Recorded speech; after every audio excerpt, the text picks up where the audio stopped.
Hi, 4-H community. I thought I'd do a quick little video share of our recommendation this week for some fun things that we can do at home with our kids. Um, this, I'm going to admit, is something I do at home, but I also do it with my kids, and it's really kind of exciting.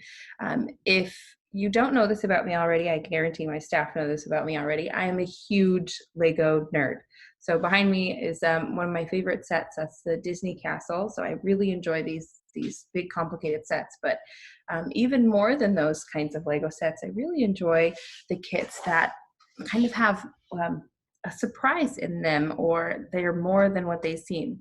So they're small, they come in small boxes, and some people like the really big elaborate kits more than anything. But so I'm just going to give you two examples here. This is a Christmas present. And this alone is just so cute. It's adorable. I put this under my tree every Christmas as a decoration. And it's just a really beautiful box with ribbon and a bow on the top. But what's really neat about it is when you take the top off of the Christmas present, I'll take these two components out because they fall. You can open up the present to reveal a little house. We have our Christmas tree, and we have our little child. She could be sitting by the rug playing with her tiny Lego train by the fire. So inside of this beautiful elaborate box is this amazing surprise house that you can then play with. So this is a really fun thing to set out at Christmas time and to show people that maybe don't know anything about Lego or aren't expecting cool things from Lego. Another one, this set I just absolutely had to have when I saw it, is a storybook. This is a Lego storybook. So this is all built out of Lego, a lot of flat pieces, things like that here. And it says Once Upon a Brick, so it's a fairy tale storybook. But I'm just super excited to reveal this because I was super excited to get this. When you open it, you'll see that it's actually a pop-up book. Oh, hang on, I broke my pop-up book. I haven't opened it in quite a while, so you can see this is a really cool engineering concept here, an engineering design. And one of the best things about this particular kit is, one, well, it's amazing and it's really neat. This is Jack and the Beanstalk. As you can see, it comes with a little microfig Jack. You put him in his little town on his tree, and a big, mean, scary minifig giant to play with. But what's really, there's something more amazing about this kit. I know it's hard to believe, but this is completely interchangeable. So it's not just one story. You can take this whole thing off and you can actually put on this story instead. I don't know if you know it yet, but I think you'll know it soon. We have some really adorable characters here. This is a little Lego minifig grandma and a little minifig Red Riding Hood. And you can bet your Lego sets that I play with these like all the time because I think they're pretty amazing. So these are some really great kits. So my suggestion today isn't actually to play with Lego, because I think that's a suggestion all the time. Not just Lego, by the way. I'm a big fan of any building or construction toys. So wood blocks, cereal boxes. My kids spend more time playing with Amazon boxes when I get shipping than they do some of their other toys. So I think anything that kind of sparks the imagination, is creative, but also has this construction and design component, is really neat. So my suggestion for this week is actually some really neat free software that I found a long time ago when I was running a Lego club back in Nevada. I'm going to share my screen so you won't be able to see me anymore. And before I show you the cool software, let me show you where to find it. So this is actually Lego Digital Design. That's the software. This is a completely free software. It won't download any scary programs onto your computer. And if you just do a search, I highly recommend a Google search. I was doing a Yahoo search on another computer and it didn't pull up the Lego site, but make sure that the website you click on is lego.com. So Lego Digital Designer, you click on that and then you'll be able to download for Windows or Mac. And it's a pretty quick download. It's not a heavy computer use kind of program, but it's really neat. So let me pull that up for you. And here's the environment, the Lego Digital Design environment. I created this little house yesterday for us. And it's, I'm gonna say really quick that I am not a Lego designer at all. I am more of a set collector that already has instructions, so this is a little challenging for me. But the environment is really neat for anyone. My 6-year-old plays with this tool.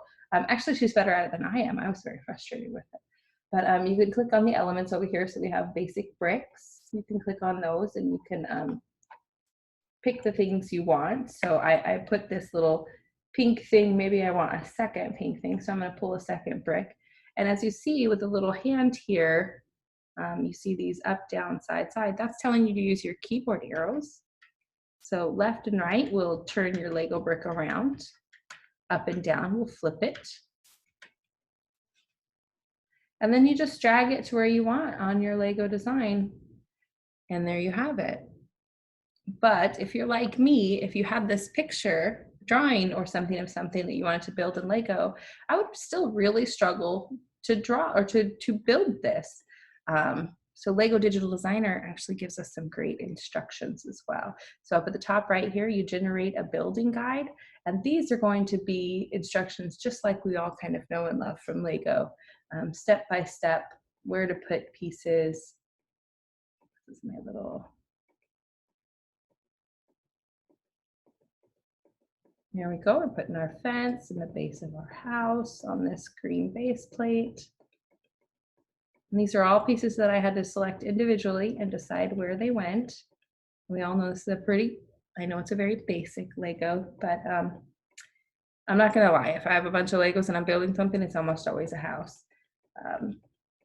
But I'm super impressed by people who can build things out of nature. I mean, I'm so impressed by Lego trees that are built with all these different Lego pieces. This roof is embarrassingly hard for me. I struggled a lot on getting this roof built. So, and you're gonna notice that when you get to the top, there's no real peak, it just kind of flattens out. That's because I didn't know how to do a peak. It's probably because of the shape of my house. So if somebody has an idea of how to do that, I will be super excited to hear your idea. So there you have it again, just a quick Google search for Lego Digital Design, and you'll be able to play with this free software for hours and hours and hours creating things. And that brings us very quickly to the next portion of my little talk here. I wanted to introduce our very first Snohomish County 4-H stay-at-home challenge. So my challenge to all of our 4-H youth is, and by the way, adults, if you have big fans of Lego, go ahead and send them to me. Work with your kids on this, work with your youth if you're a club leader on this, and design your own Lego creation. So this is gonna be due April 5th by email. It's gonna be sent to me. This page here is gonna be in a Clovergram and it's going to be published on our Facebook page. So hopefully everyone will get it. And I think we're going to send it out in 4-H online as well. We haven't figured that out, but I'll just give you a quick rundown. What we want is the most important part of this is not the building. Actually, the building is completely optional for the design your own Lego creation. The most important part is the planning part of it. Because if you think about, I wrote a little paragraph up here. If you think about how buildings are made, construction workers don't just go to a site and start building. There's months, sometimes years of work with teams of people designing, planning those kinds of construction projects beforehand. And what's really awesome about those construction plans, in the same way that we do this with science, is anybody else can then take those plans and recreate what was built. And with science, we have to do research proposals and experimental protocols before we even start, so other people can then take that, other scientists can take those plans and those proposals and do the research afterward to try to see if they get similar results. So the planning phase is actually incredibly important, and that's the biggest component of this challenge. Now, how the planning is done is completely up to you. It's completely up to the youth. This could be drawing pictures. It could be using complicated, cool software like Lego Digital Designer. I also have a couple of options for our more advanced computer users. My son uses Fusion 360, which is free for students and educators. It's like an Autodesk, AutoCAD kind of program. He also told me about Blender, 3D modeling software, again, free for everyone. That's open source software. I'm not going to say at all how easy those are to use because when I watch him use them, they look incredibly hard to use. So I'm going to say advanced computer users, but there's some options for you. So we're going to design projects with either the computer software or drawings or pictures. And then step two is completely optional. You can build that project. The most important part is if you do build it, follow your plans. If you have to change your plans in the middle, that's fine. That's totally normal. Just try to make some notes about like, oh, okay, this didn't work. I thought it would, it didn't work. And that's kind of shows you the design process, how it evolves as we figure things out. And then step three, you're going to submit your plans. And if you did a build, pictures of your build to me in my email. And we want also some challenge questions answered. These are pretty easy, quick questions. Your first and last name, because we want to be able to award you a badge. Now, this is why we're sending this via email, because we don't want to put first and last names on Facebook. So go ahead and send it to email, and then we will publish all the plans and designs on Facebook without having to use names, and to our website for people who are not big fans of Facebook. Question two, what's the name of your 4-H club? And what did you like about this challenge? What part of this challenge was not so fun?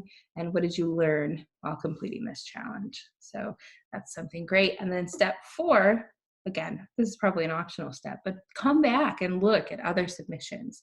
Look at the designs and the construction plans that other 4-Hers have developed. And if you want to go that extra mile, maybe try building some and emailing me some pictures of the builds that you did with other people's plans. That would be really cool.